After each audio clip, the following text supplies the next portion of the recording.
saying goodbye to a tree that has covered our backyard, and it's dead.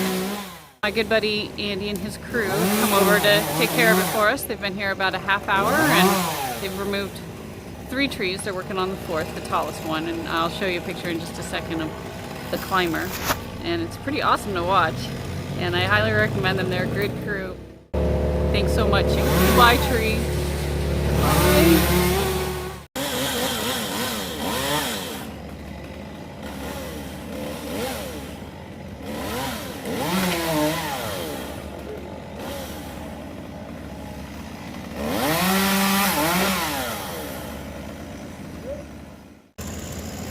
He's got that rope so the guy will pull it. So oh, that's smart. Take it through your yard. Yeah, I was kind of wondering where it would fall. I'm like, that. It doesn't look like there's a good place for it to just fall over anywhere. No, they pull. They do it by pushes, pieces. Yeah. And then it will come down. Probably right there. See, he's coming on this side. Yeah. Yeah. Okay. Wow.